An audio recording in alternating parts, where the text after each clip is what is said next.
for psychology at Concordia University, RIP. I grew up in Battle Ground, Washington, which is a little town up north of Vancouver. It is small, it is country, and it is white. I had a really hard time dating there growing up.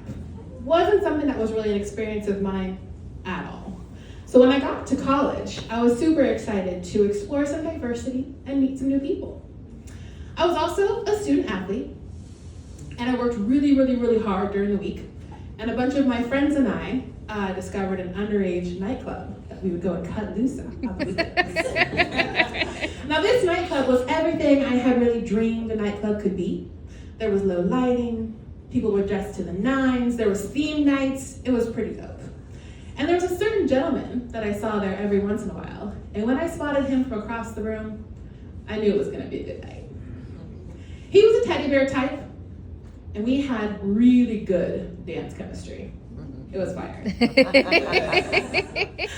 I was always happy to see him, and when he finally worked up the courage to ask for my number, I was ecstatic. So we start texting. We're going back and forth, and I find out that this guy has a job. He's got a car, and he's got a brand new apartment. So I'm like, let's go. When he finally asked me on a date, we start planning it. We're gonna watch a movie, we're gonna have some food, and most importantly, he's going to pick me up in his car. So I tell my mom and sister, just so they know, hey, I got this date with this guy from the club. It's gonna be a good time. My mom was immediately like, I don't think it's a good idea to go out with someone from the club. Probably not the best plan. My sister's more supportive, of course, as she is, my little sister. She's like, okay, cool. So we get closer to the date, and it's actually the night before, and I get a text message from the guy. We're gonna call him Dude for the sake of the story. So Dude texts me and says, hey, something happened with my car. I won't be able to pick you up tomorrow. Can you bus to me? Immediately no. Right, immediately no. Said, a big part of me wanting to be on this date was getting picked up. I had very little dating experience, and that was part of what I wanted one of my first experiences to be. So I said, no, we can plan something else. He said, wait. I will bus to you, pick you up, and we can bus back to my place together. You know, there's effort there, okay? So I said, all right, that's fine. I texted my mom and sister again. I think I actually called my sister. And I was like, hey, slight change of plans. He's actually gonna bus to me. My mom's like, call it. Don't do it. My chill mom, it's gonna be done in the daytime. I'll be perfectly safe, no worries. My sister's like, okay, I know you're gonna do what you wanna do, so I'm gonna have me and my bestie, who has a car, on standby for just in case things go left. Fine.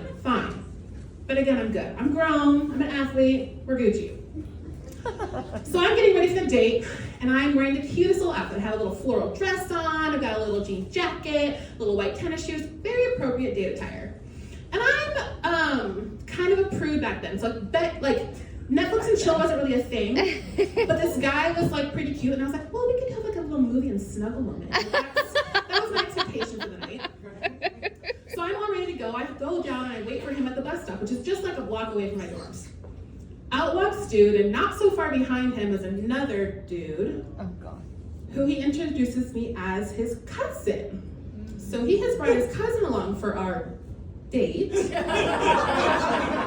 Interesting choice. I'm thinking, okay, you know, it's fine. Maybe we'll just treat him like a chaperone. It's cool. So we're starting to wait for the bus, and Dude looks at me and he's like, hey, you brought your laptop, right?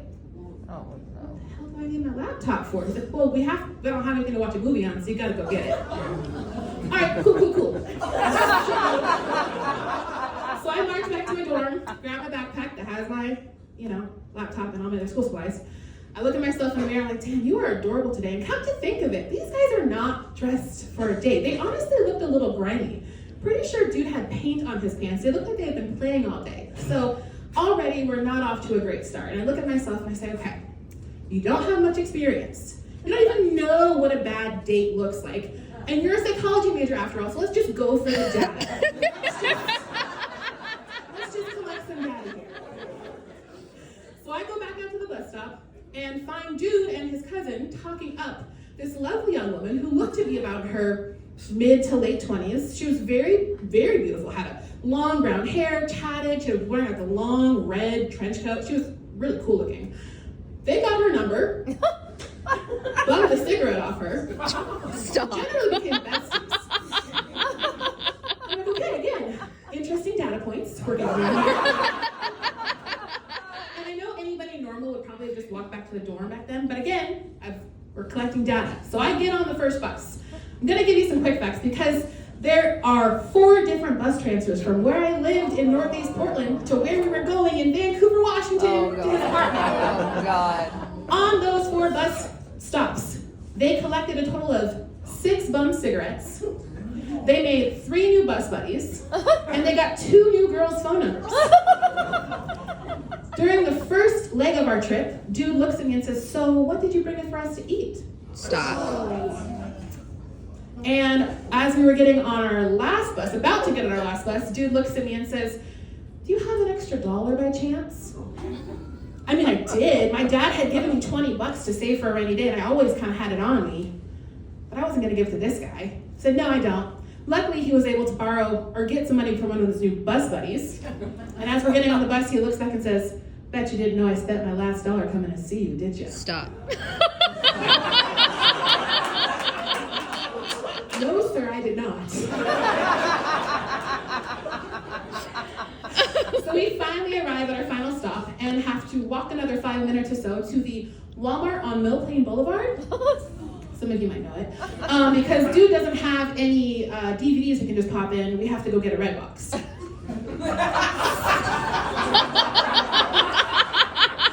we're at the red box and he says, "Hey, I'm gonna need your debit card." Because naturally he doesn't have one. So I give him my debit card reluctantly, but I had one, so how are we gonna watch a movie? Give him my debit card.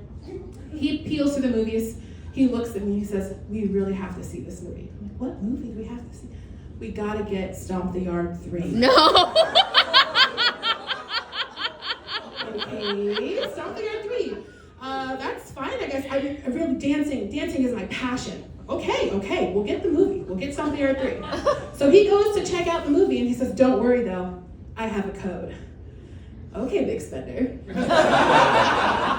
So we get the DVD for free, head back to his apartment where his cousin is waiting for us, and unbeknownst to me, his female roommate is also waiting for us. Jesus. Walk into his apartment. We go back to where his room is. His room consists of a comforter on the floor, a pillow. There's a 1-hit pipe on the windowsill, and like 3 or 4 items just dangling in the closet. This room was barren. There was nothing there. He hands me an empty trash can and says, "Here, go ahead and set up your laptop on top of this. I'll be right back." All right, cool. So I strategically sit to the nearest exit, obviously, and his roommate and cousin, who are of course joining us on this movie date, sit up next to the window. We're all getting started, and in walks dude with a plate full of about 9 corn dogs. He picks one up and hands it to me like it's the last rose off The Bachelor. He says, this one's for you." And honestly, I'm starving at this point, so I love a corn dog. I'm happy. No ketchup, no mustard, didn't need any of that. I was starving. He sits down, hands his roommate one, hands his cousin one. I push play on the movie, and as I'm finishing my corn dog, I look back to the most impressive thing of the day. This man has finished the remaining 6 corn dogs as I finish my one. Very impressed. Very impressed. So we finished the movie. It's of course riveting, as many of you know. Stomp the Yard 3. Come on. And typically, I think people talk about the movie after a date, but no, dude jumps up and runs outside with his female roommate to go have another cigarette break. And it's at this point that I'm like, okay, I've collected enough data for the night. So I pack up my backpack, I send my sister the SOS, "Come get me now." She says, "Cool, we'll pick you up at Walmart." I start heading out the door only to hear roommate and dude arguing over cigarettes. I say, "Hey, I'm getting out of here." And dude's like, wait, I'll walk you to Walmart so you don't have to walk alone. I'm like, okay, maybe he's gonna try to like end this date on a chivalrous note. No, not at all. as we are literally getting down to the bottom of the steps, he starts hinting about wanting to go to this winter dance that our underage nightclub puts on. I really gotta go to Winter Ball. It's my birthday coming up. You know, dancing is my passion. I gotta go. I was like, you should go then. Go ahead and do that. Well, I don't have the money for it right now. No. I really need some money. I would love if I could borrow some money. No, sir, I'm not, no, I'm not doing that. He said, please. I'm getting on my knees, I swear, I need to be there. It's my birthday. It'll be the best birthday present in the world. I'm like, God.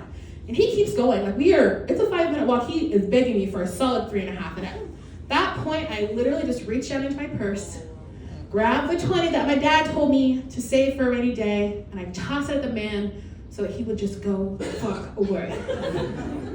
My sister pulls up with her friend. I get in the car. I look back only to see dude bumming yet another cigarette off of somebody outside the Walmart. And I think to myself, I never want to see this man again. However, a few months later, I did see this man's face again. My friend, hold on, remember what I said about safety before? My friend sends me a screenshot of his face on PDX mugshots. No.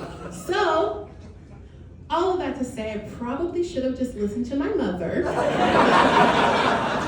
and not gone out in the daytime with somebody I met at night.